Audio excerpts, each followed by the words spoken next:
আসসালামু আলাইকুম। আমার ইউটিউব বন্ধুরা সবাই কেমন আছেন? দেশ ও দেশের বাইরে যে যেখান থেকে ভিডিওটি দেখছেন আশা করি সবাই অনেক ভালো আছেন। আবারও চলে এসেছি নতুন একটি রেসিপি নিয়ে। আমার আজকের রেসিপি হলো সেদ্ধ চালের গুঁড়ো দিয়ে বড় সাইজের একটি মাত্র ভাপা পিঠে বানিয়ে পরিবারের সবাই মিলে খেয়ে নিতে পারবেন। আমার আজকের রেসিপি হলো ভাপা পিঠা রেসিপি। আমার এই ভিডিওটি যে যেখান থেকে দেখছেন প্লিজ আপনাদের কাছে একটু মাত্র অনুরোধ রইল, ভিডিওটি ভালো লাগলে লাইক দিয়ে ভিডিওটি দেখা শুরু করবেন আর ভিডিওটি স্কিপ না করে আশা করছি ফুল ভিডিওটি দেখার অনুরোধ রইল।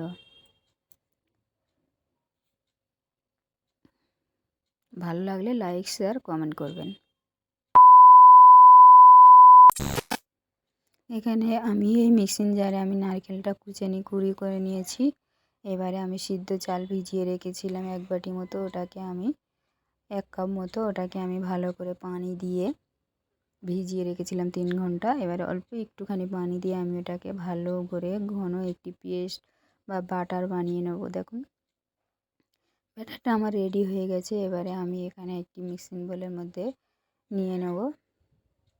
ওর মধ্যে দিয়ে দিচ্ছি আমি গুঁড়ো করা চিনি দিয়ে, এবারে দিয়ে দেবো আমি একটু খাওয়ার সোডা আর অল্প করে একটু বেকিং পাউডার আর স্বাদ মতো লবণ দিয়ে ভালো করে এইভাবে আমি ময়দাটা বা এই আটাটা আমি ভালো করে ফেটে নেব।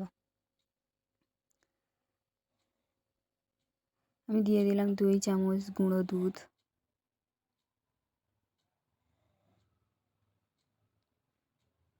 খাওয়ার সোডা আর বেকিং পাউডার দিয়ে ভালো করে এটাকে ফেটিয়ে নেব।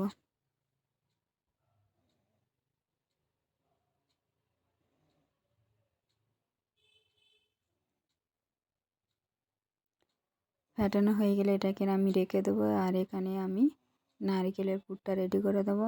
এখানে নারকেল দিয়ে দিয়েছি 1/2 বাটি আর দিয়ে দেবো 1/2 বাটি মতো গুড়টা দিয়ে ভালো করে নারকেলের পুরটা আমি রেডি করব একটু শুকনো শুকনো করে।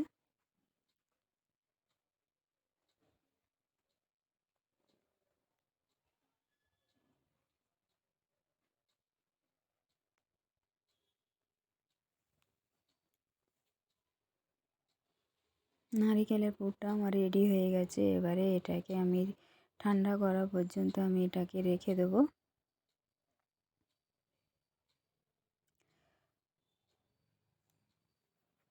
এতক্ষণ পর্যন্ত ভিডিওটি যারা দেখছেন প্লিজ ভিডিওটি একটি লাইক দিয়ে দিন, লাইক দিয়ে ভিডিওটি শুরু দেখবেন। এখানে আমি একটি ছোট্ট গামলির মধ্যে ঘি লাগবে ব্রাশ করে নিয়েছি আর এই ব্যাটারটা আমি ওর মধ্যে দিয়ে দেব। ঠিক এইরকমই হবে ব্যাটারটা আমি এইভাবে নিয়ে হাফ দিয়ে দিয়েছি। এবারে দিয়ে দেব নারকেলের পুরটা এইভাবে বসে গেছে, ওটাকে উঠিয়ে আমি ওর মধ্যে এইভাবে আস্তে করে বসিয়ে দেব, দিয়ে উপরে আবারও ব্যাটারটা দিয়ে এইভাবে সমান করে দেব।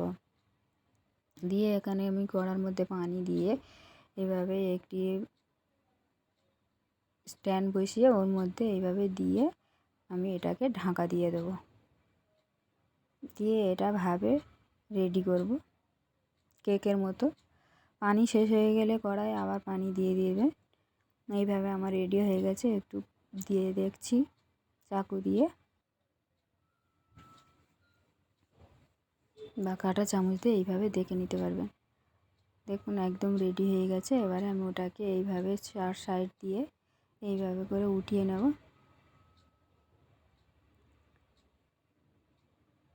এবারে আমি আপনাদের কেটে দেখাচ্ছি কেমন হয়েছে ভিতরটা। নতুন বছরে নতুনভাবে একটি ভাপা পিঠা রেসিপি। দেখুন দেখতে কতটা সুন্দর লাগছে। খেতেও অসম্ভব মজার। একবার হলেও এইভাবে বাড়িতে ট্রাই করে দেখবেন, আর কেমন হয়েছে আমাকে কমেন্ট করে জানাবেন।